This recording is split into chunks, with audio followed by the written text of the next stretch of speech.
one of my greatest, closest friends, Miss Treva Williams. I'm the executive producer of Creator for Current Programming and Development on BET/Paramount. Is reality TV fake? No, if there's 4 people in the scene and 3 people have decided to come together and make something up about person 4, that is a real ass scene for person 4 that was on the outside of it. I've had a hit put out on me. For real? Mm-hmm. What do you do so bad that somebody wants to put a hit on you? I tell the truth. First of all, you lucky I ain't turn around and bat the piss out you in your mouth, as we say in the 9th Ward, okay? Love and Hip Hop is and will always be a relationship show based on people that move around in the hip hop culture. Okay. I have turned down a lot of money, and there are shows I just won't do. Not me. You have a heart. I do. I have integrity. Where does mental health lie in your world? It lies very heavy, which is why much more than I would want to have had, you have seen me step into a space on camera. When I see a person in pain, especially emotional or mental pain, it's second nature for me to react. If all you're doing is we turn on the cameras and you rush in fighting, I don't know what you're fighting about, right? Bitch, I might be on your side. So it's like, use your words. And any of my old cast members from Black Inc. to Love Hip Hop, one thing Treva told you, I always tell them, conflict does not mean combat. I remember a scene, per se, way back when you were producing Mary, and Tina found out her husband had infidelities, because you're actually friends with... That's my family, yep. So how do you, as a producer, deal with reality in the moment? Damn the lights and the camera, This is life. I don't understand how we're allowed to get on television and call each other black, fight, right? Disrespect each other. But the moment somebody does something to an animal, it's immediately over. Yeah. How does that work? Or am I asking the wrong person, wrong question? You're not, because it works, because that is why we can't say all lives matter until we reconcile that Black lives matter. You know, I would tell them, like, why are you back? Why? Because this is not the military. You weren't drafted. You keep signing up for this. I watch everything. You understand me? Have you been keeping up with Housewives of Atlanta? I've come back to it because I had left it. But yes, it's enough clips have come up that made me start tuning in. I love Shamia. What I like about this season, with all the shadiness, it is funny. I need a couple people blow their nose, but other than that, it's good. I don't drive you insane? You know, I have to say it. You're a friend of the show. Fuck that, I want a peach. If I was to ever do a show, please believe, a peach she would have. Famous DJ A1. What up? I am the DJ A1. Welcome back to my channel. Ladies and gentlemen, I am everything entertainment, everything in the culture. So listen, I've been speaking about bringing on guests, and what other way than to have literally one of my greatest, closest friends, Miss Treva Williams. Treva is what I like to call everything. Treva, how do I sum you up? Treva is not only an author. Treva is a hell of a television producer.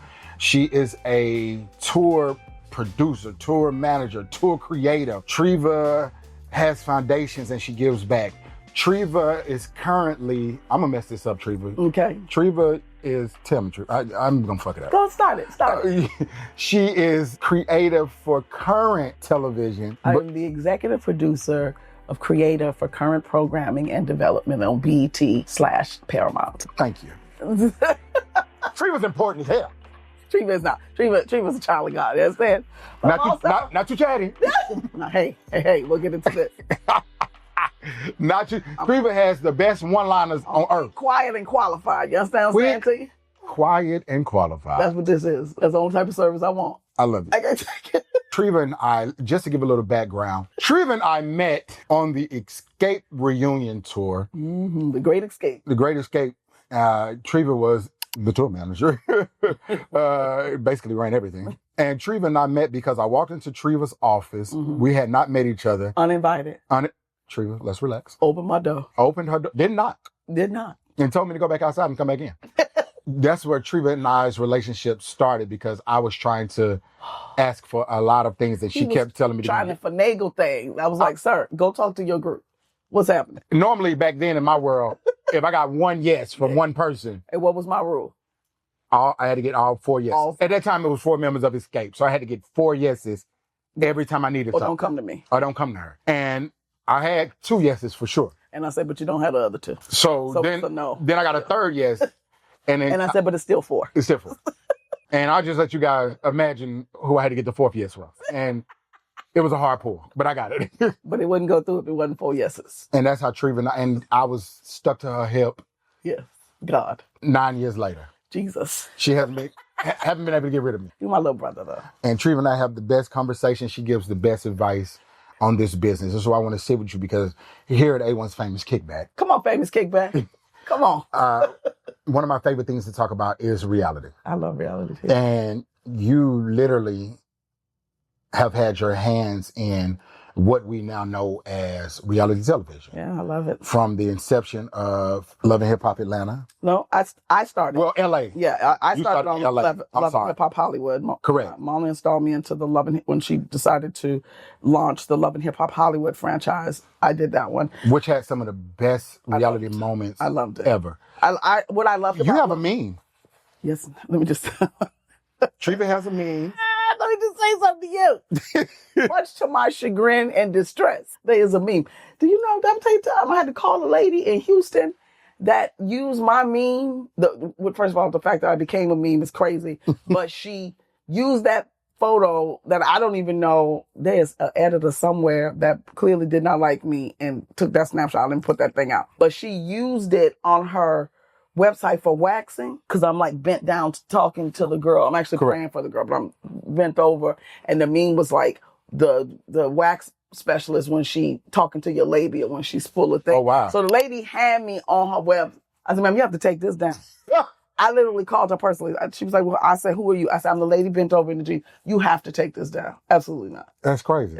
You absolutely cannot just have me on your website. How does it feel when you technically break the 4th wall and now you're on television? In the moment, I'm not focused on it. In the moment, I'm focused on whatever is causing me to have to enter the space of the scene. And, you know, Treva's who I am, so Treva's all you got. Treva's all I got to give, so Treva's how I'm going to be.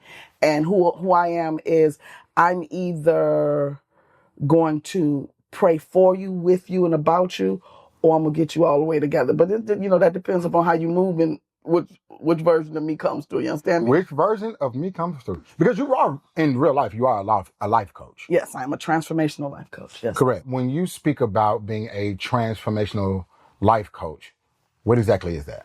That's a life coach that has to do really a lot with accountability, right? And it's in order to transform, it's about transforming your life. So it could be everything to your personal space and where you are, where you're trying to do something in your career, but it's all stemmed under accountability, right? Being accountable for who we are, what we do, and how we show up in the world. That's how we hold space. And so that's what transformational life coaching is. And I actually started that because of being in television. And I've seen you literally do work on television. Yeah. And I will give you whatever you need in that thing, right? And sometimes what you need, sometimes a scene can be heavy because we're dealing with, whether people want to believe it or not, we're dealing with their real lives, their situations, even if they're in a scenario that is scripted. And when I say scripted, in the sense of reality TV is made up of moments that they probably wouldn't do outside of our cameras, right? So like the fact that this is huge. I can cuss? Because I'm trying so hard not to cuss. The fact that 8 bitches would go on a trip together to Fiji that don't really like each other, that's the scripted part. Thank you. But what I require as a producer is that you be whoever you are in those scripted moments, right? So in those moments, in those scripted moments, maybe you're at a restaurant having lunch with somebody that has pained you, done you wrong. But I can recognize when that pain is there's something else happening, and I care about people, right? And I get the scene and all the stuff that needs to be done. But if someone is struggling in any way, and I can tell that this is a lot, I will step in, and I don't care what's rolling. We'll get them back together, get them focused, whatever. So there are times and moments where I'm doing that. There are times and moments when I don't like no liar.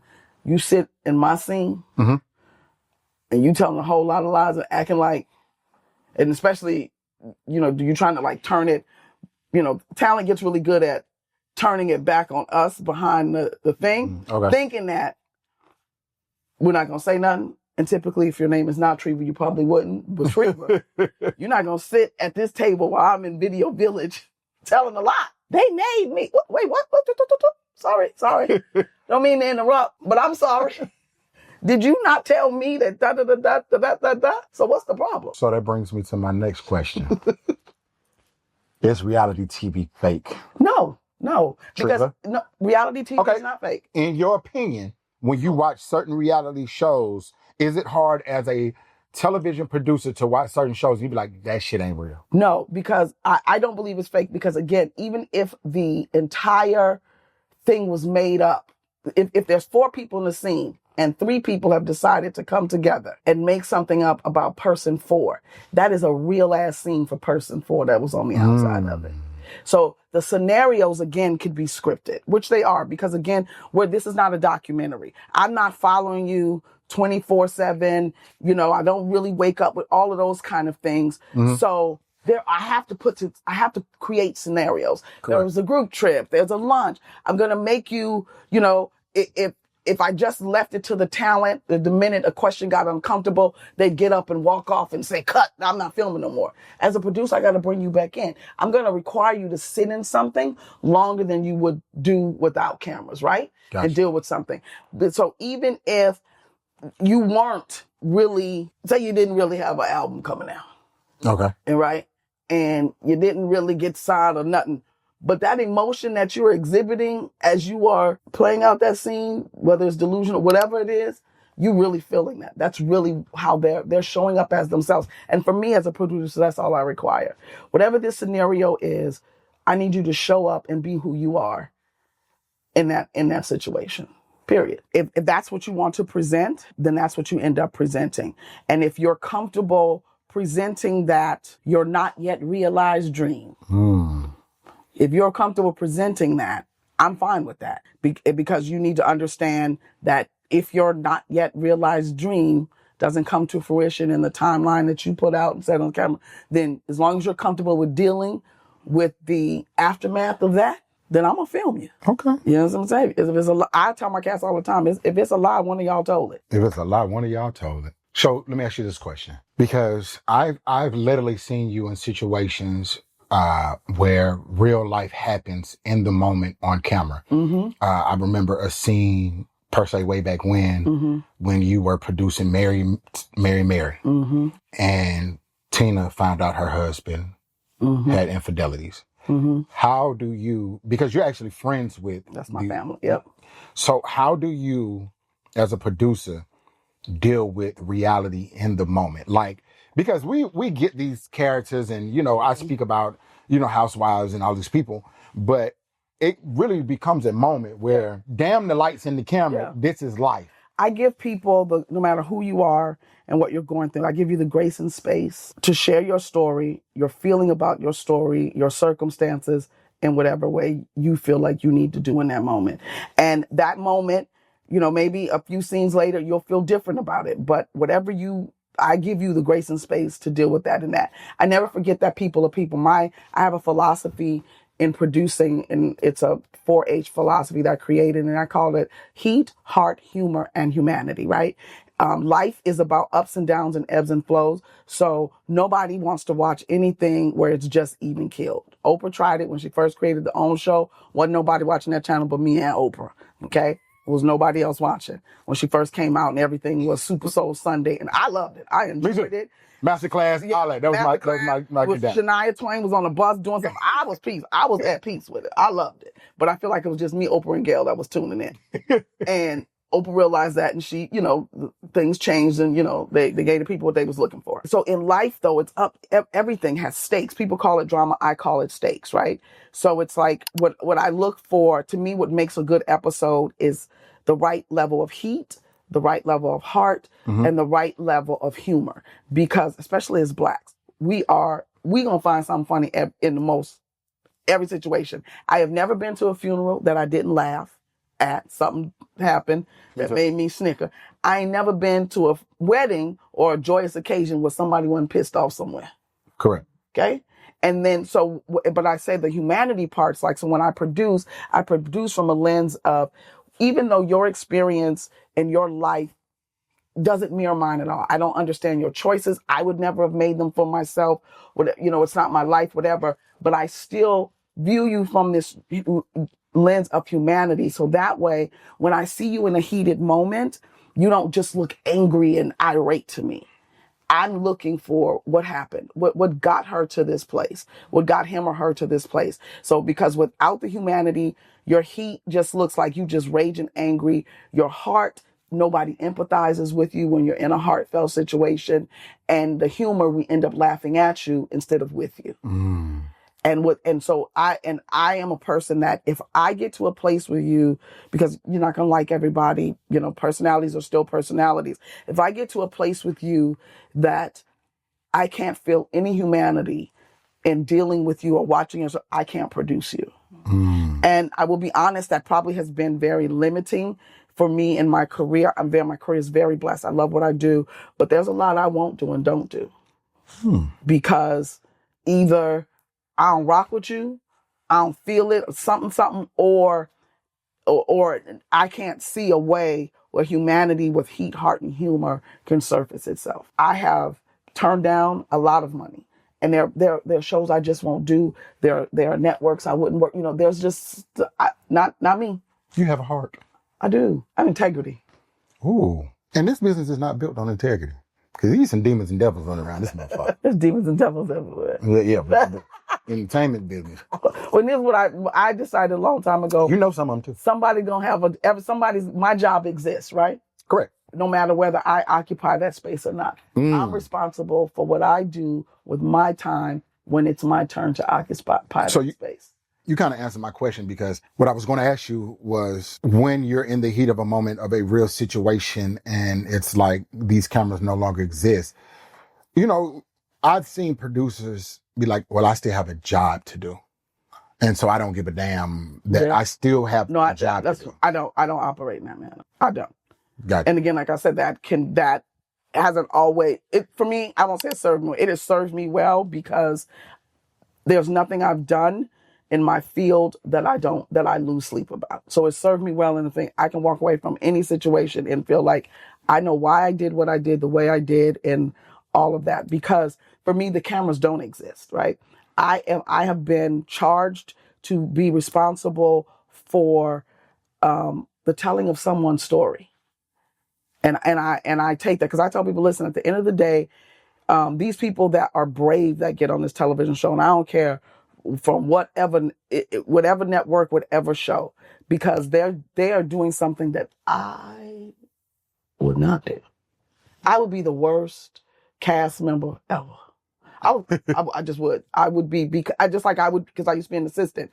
I would be the worst assistant because I was such a high level of assistant. It would be hard for anybody to assist me. Gotcha. So I would be a horrible level of a talent in a sense, especially in a female ensemble cast show. No, because I'm not having repeated conversation. I'm not Treva being Treva. I'm gonna say what I'm gonna say to you one time, since I'm gonna mean it and stand on it. You understand me? And I immediately can quickly go back to the day before I met you, where you ceased to exist. So there ain't gonna be no new lunch because I don't even know you. What you talking about? Like I would be a horrible talent, horrible, because I'm not gonna do it. I'm not going nowhere with nobody I don't rock with. I'm from New Orleans. Eating is personal. I'm not putting my feet under a table and sharing a meal with nobody I don't fuck with. That's real. Because it wouldn't be a repeat. Because I'm not coming back. I said what I said. I said what I said. I'm not coming to your party, your baby's party, your baby shower. I'm not doing none of that. Because I don't fuck with you, bitch. Because I don't fuck with you. But that's required of you when you decide to sign up for a show, which is why she's on the other side. Because I've gotten offers. Treva, you're so done. No. You would be wonderful on television. It's a no. You think that. You think that. You would be wonderful on television. You think that. You're very entertaining. Let me ask you this question. Have you been keeping... First of all, do you keep up with reality? I know. Listen, I love TV. Listen. Have you I'm not one of them TV people like, oh, I don't watch TV. I watch everything. You understand me? Have you been keeping up with Housewives of Atlanta? The new season? This is this is the first I've come back to it because I had left it. Like us all. I had left it. I had left Like it. us all. I had left it, But yes, so I can't say I'm a every week watcher, Okay. but it's enough clips have come up that made me start tuning in. I love Shamia. Shamia's everything. I love her as a person. So just watching, I enjoy watching her. Yeah, so I watch it. I ain't gonna lie. It's some entertainment. What I like about this season, with all the shadiness, it is funny. Correct. It is funny. You understand me? When Shania do that thing with that nose and pinch her nose together, it blesses me. You understand me? It blesses me. It blesses me. How did I need a couple people to blow their nose, but other than that, it's good. I don't drive you insane. Certain things I have quirks. Treva, what's your favorite show that you produce and your worst show that you produce? If you could tell me, because you did Black Ink. I loved Black Ink. You've dealt with some rambunctious characters. I didn't think that I would. That was a job I dreaded. That was a job I took for the money. Ain't gonna lie to nobody. You understand me? The pickings was slim at that particular time. Had to go get a couple bucks. That was a job I took for the money, which I rarely will do because I'm a very all money ain't good money kind of person. But I took it and I loved producing that show. I loved that cast. Even the ones that drove me absolutely insane. Were you upset when it ended? Or the way it ended? I was upset. I did not like the way that it ended, and I felt like it was unnecessary. Because again, if they've given us license to share their lives, and we share all this other stuff, my thing, I'm a true producer, and outside of just being a reality producer, I have a documentarian kind of mindset. Okay. So I want to see it through. Like whatever's happening, good, bad, or ugly, let's if we have license to do it, let's ride it out. And if that ride out between him, the puppy, and thing was going to end him, then I want to film him going to jail. If that was going to be the outcome, or if there was opportunity for redemption, let me show that. Here's what I've never understood about television, and because you're an executive and you're on that side, I don't understand how we're allowed to get on television and call each other black bitches, fuck you, fight, right? Disrespect each other. But the moment somebody does something to an animal, it's immediately over. Yeah. How does that work? Or am I asking the wrong question? Oh, you're not, because it works because that is why we can't say all lives matter until we reconcile that Black Lives Matter. That's why that can happen. That was good, Truth. But you come in here making me think today. You know what I'm saying? Well, we were ranked with animals when we were counted in census before. And the horses and the cows and the cattle had more value than we did. And everybody's mindset has not changed from that. We were only, I think, 1/3 or 1/4 human. And then when we were listed, we were listed as property. And then again, they would list their cattle, the horses, the mules, the da-da-da. We might have came before the chickens in the list. If you go back and look at any of the any documentations on how we were listed. So, It's heifers, us, and hens. Maybe, because I can't confirm or deny whether or not the hens came before or after us. But I know that livestock did come before us.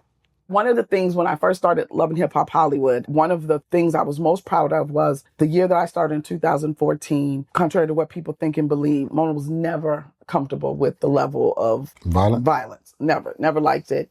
None of that. So we instituted a thing where if you fought to a level that could really have hurt somebody, you could lose your job. And we had people that did. So that we instituted that.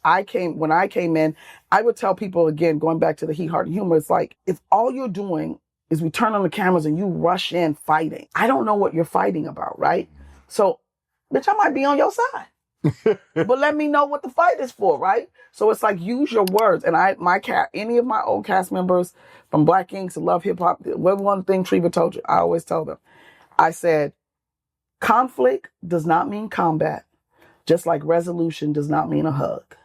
Just because I'm in conflict with you doesn't mean me and you need to square up and be in combat. Right. Also, just because we say we're gonna get together and resolve, the resolve may very well be when I get up from this table, I don't fuck with you. So when you see me in the streets, don't say nothing to me. That's the resolution. Correct. But we want it, we think of it only like we believe that no resolution can occur unless we all make up and we kumbaya. No, the resolve is, listen, I don't do you.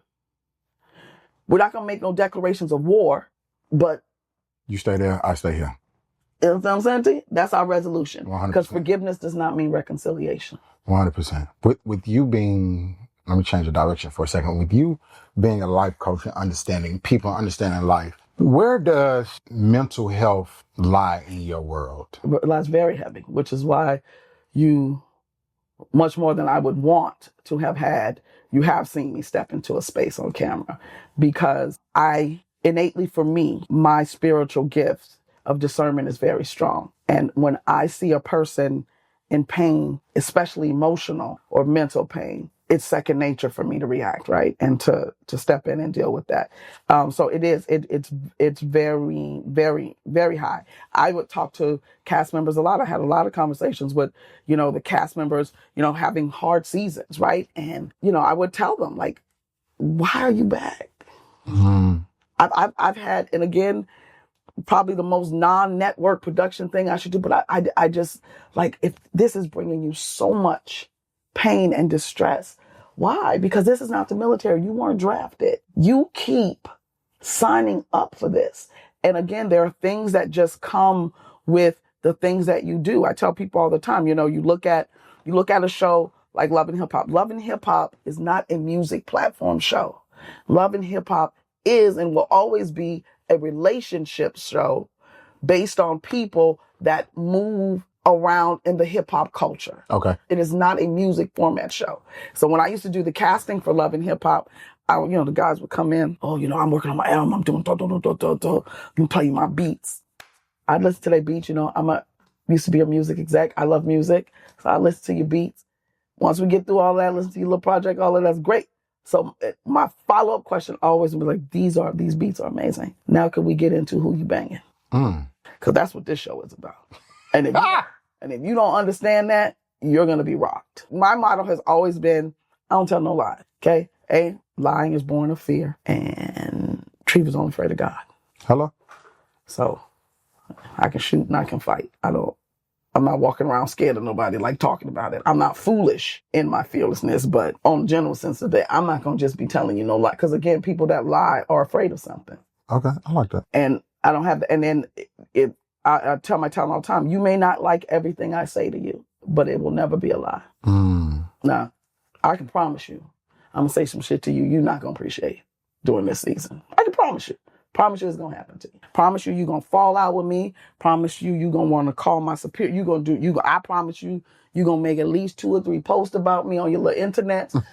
I promise you all that's going to happen. But what you'll never be able to say, no matter who you say it to, what you won't be able to say to yourself is that Treva lied to me. You just didn't like the shit I said, but it wasn't no lie. So Love and Hip Hop is a relationship show. It's a relationship between men and women, love relationship, romantic relationship, and, platonic relationships, be it guy to guy, girl to girl, whatever. It is a relationship show about people that move and shake in the hip hop world. That is what Love and Hip Hop is. And Love and Hip Hop is a verb. Because I used to tell people, tell the dudes all the time, listen here, everybody gets love and hip hop. You stay on this platform, you're going to get love and hip hop. It's going to happen. So let me ask you this question. What? Is Love and Hip Hop still a great franchise now that you don't have your hands in it? Yeah, because it started from greatness. Each city has their own identity. Right? There's only one city. It's 2. It's Miami and Atlanta. Who the fuck watches Love and Hip Hop Miami? People that enjoy Miami. To me, Miami... I forgot there's even a show. But that's not your community. It's not your culture. True. Although I do love Trick Daddy and get it fucked up. But that's ultimately, that's not your... From the time it came on from season 1, because I worked on the back end of season 1. I finished Hollywood and then they sent me to Miami for the last 6 weeks to help kind of just wrap it up and get it together. But it is a wild and crazy, flashy telenovela. That's what it is. And it caters to that community and culture because, again, hip hop isn't, there's a different genre of hip hop that exists in Miami and in that world. And that caters to them. And those people that rock with them rock that show. It is not a show that I watch. To be honest, none of the Love and Hip Hops were shows that I watched. Really? Truly, I'm not a hip hop head. Okay. I've never bought a hip hop CD in my life. I take that back, except for my sons. Every time my son put out a CD, I buy it. Other than that, and I will dance to hip hop music, but I'm not a hip hop head. I can't spit lyrics. But you do know who these people are I sometimes. know who everybody is, yeah. But that's not my world, but again, just because it's not doesn't mean that they don't have a place to tell their story. Have you ever denied a cast from coming on because you knew it wasn't good for them?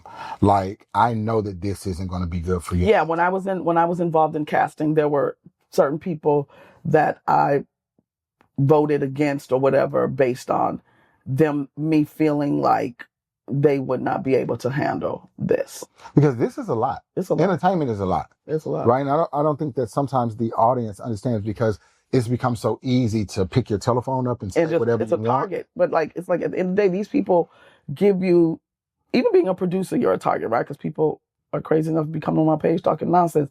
But it's like, at the end of the day, the fact that you saw my name means you watched the show to the end, because my credit come on at the end. So thank you for the viewership. And the people that do this, what I was saying before, people that do this, I honestly tell people, listen, I have been blessed to make a great living based off of people that have made bad choices. Sometimes a portion of my money comes from mistakes that people have made, and they are willing to share with the world. Because I promise, it is my fervent prayer that God always keep my shit covered. I say it to Jesus all the time. Listen, Lord, let me always hear your whisper, so you ain't never got to shout me out loud. You understand what I said to you?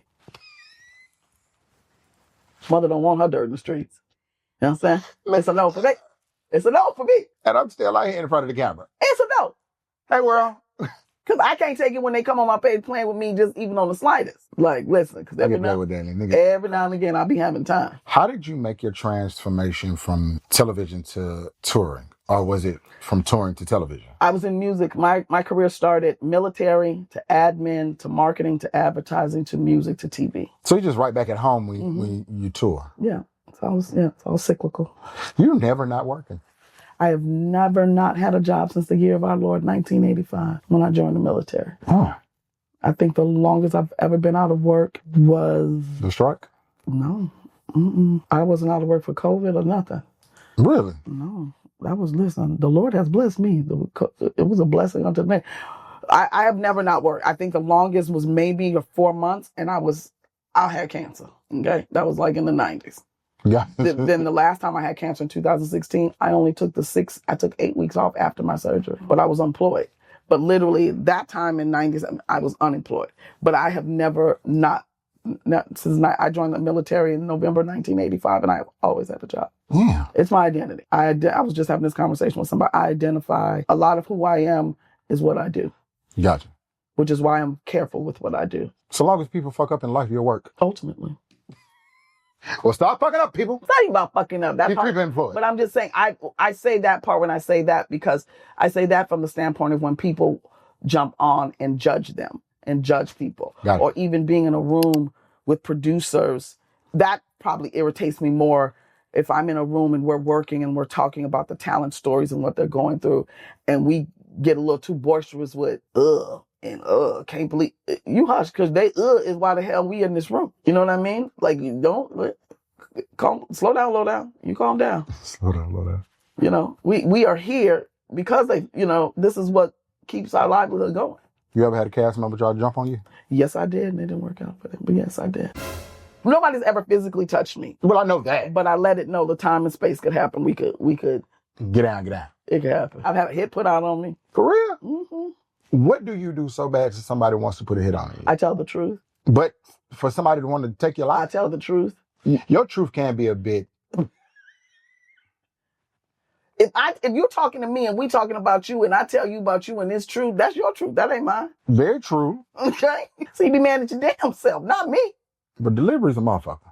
Hey, I don't feel like I have a rough delivery. Listen, I'm gonna be clear about this.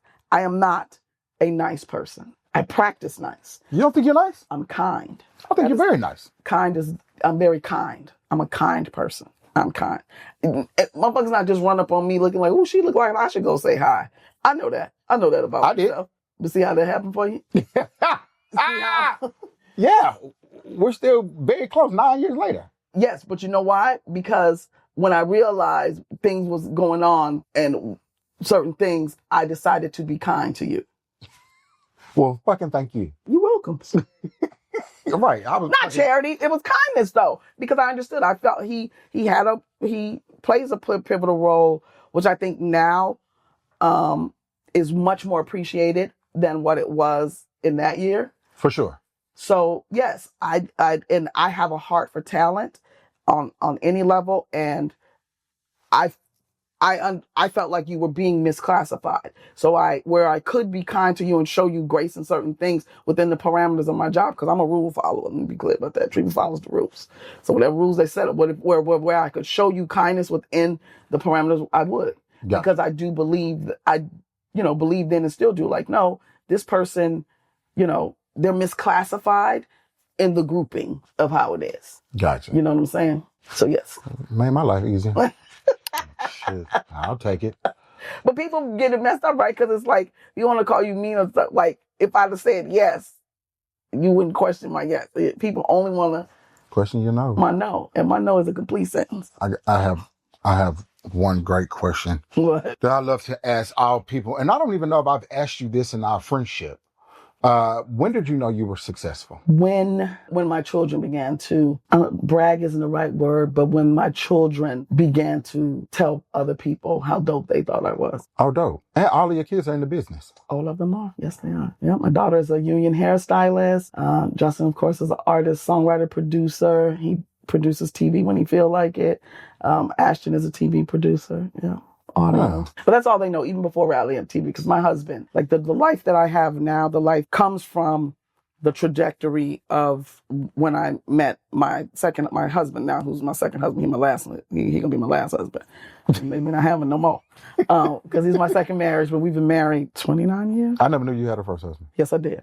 I had a first husband for 7 years. So this is my last husband. I'm my husband's only wife, because Big Rock had never been married before. But him coming into my life and the life of my children, because he had a daughter that he had with him, and I had my 3 kids.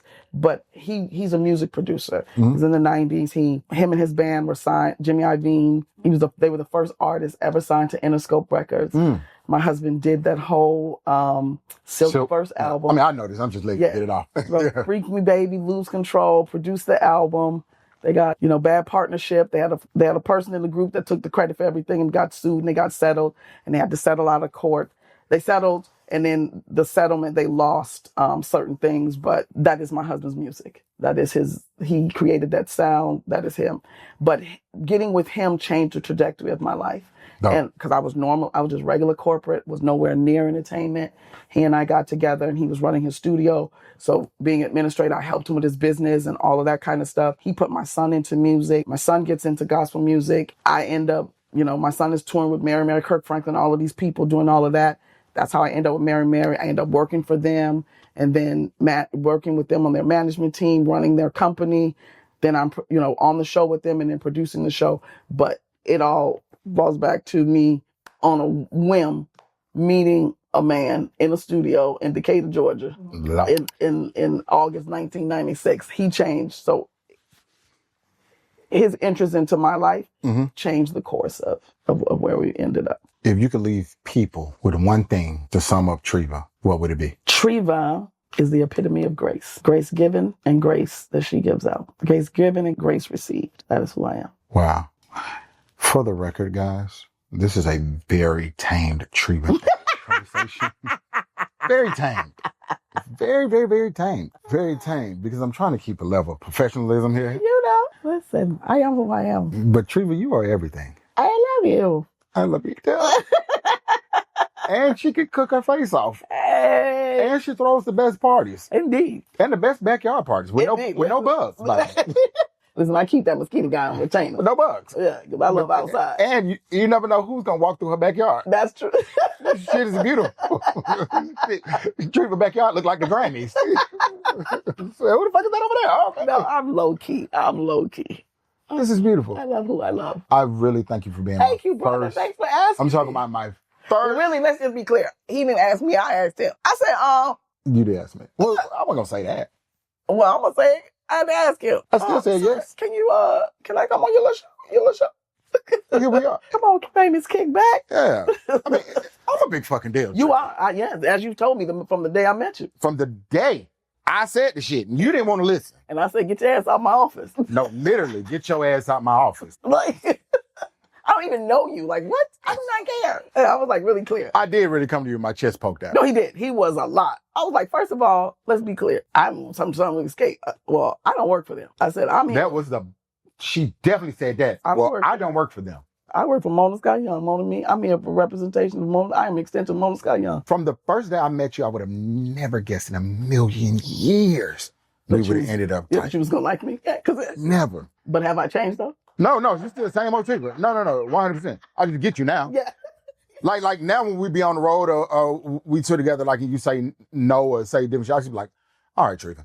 Like, you know what I mean? It's like, all right. But also, people don't understand. I'm an introvert. I'm an extroverted introvert. I'm intentionally extroverted. But because what I like is my alone time and space. I go a lot of places by myself. I require it. I have to.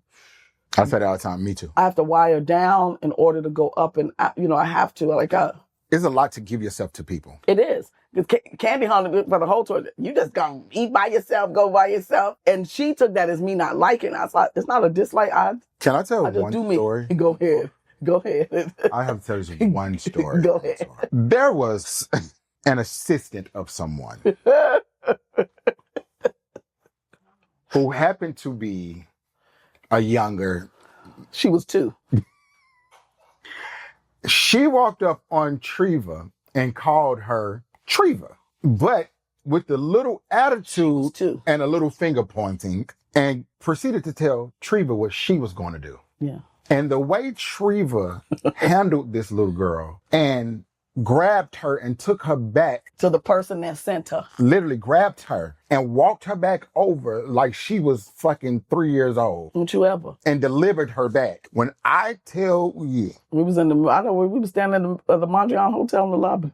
In Miami. When I tell you, I could have fell through the floor. Don't you ever. I knew then. I said, okay, Treva's different. That girl was 2 years old, okay? Man, first of all, you gonna call me Miss Treva or Mrs. Williams. It's one or the other. We did not go to school together. We ain't never played on the playground together. When Treva told that lady, we did not go to school together. Real shit, was she even 21? I think she might have been like 22. Okay. I think. On this day of this recording, I am 57 years old, okay? So that was 2017. I was 49. Somebody, everything I have birthed and put on earth was older than this child. You understand what I'm saying to you? And you gonna walk up to me, not say excuse me, interrupt my conversation, blah, blah, blah, said you need to... Treva, what is happening? She did. I'm from New Orleans, and we have an expression that says, first of all, you lucky I ain't turned around and bat the piss out you in your mouth, as we say in the Ninth Ward, okay? So the gentlest, kindest thing I could do was to take her to the person that sent her for her own protection. Come here, come on here. Literally. She'll ever send no child in my You know, you used to be sitting around, everybody's like this, look. Got them Treva. Send no child in my face talking to me. That shit was so funny. That's one of the best tour stories I've ever had in my life. I hate you for saying that. That's one of the best. First of all, I hate that you remember that. That shit is beautiful.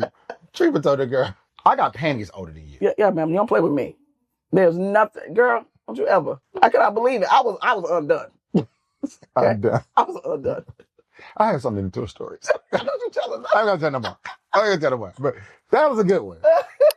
That was a good one. Treva, I love you. I love you too. Thank you for coming to A1's Famous Kickback. Famous Kickback. You are everything and more. Cheers to you. Cheers. Ladies and gentlemen, this has been A1's Famous Kickback. Make sure you follow me, subscribe. Treva, where can we find you? Miss Rock 68. MSROCC 68. My book is out. My first book is out. Affirmations of Faith, Purpose, and Intention. So you can get that on Amazon. It's up in there. It's also a link in my bio on my little Instagram. My second book I just finished. Well, I have 2 books I finished simultaneously. So the extension of the affirmation book, the first affirmation book was 31 affirmations. This one I've done all 365 days. So every day of the year, you talk to yourself, affirm yourself with faith, purpose, and intention. And then I have a book, because I'm a life coach, so I have a life coach book called Producing Your Best Life, and where I just talk about how to show up in life as your authentic self. And I just use television and film analogies to get you to get that across. Dope. You gonna come back and see me? I sure will. Because, I mean, you know, I have to say it. You're a friend of the show. You're a friend of the show. Fuck that, I want a peach. Yeah. If I was to ever do a show, please believe a peach she would have. Ladies and gentlemen, A1's famous kickback. Famous DJ A1.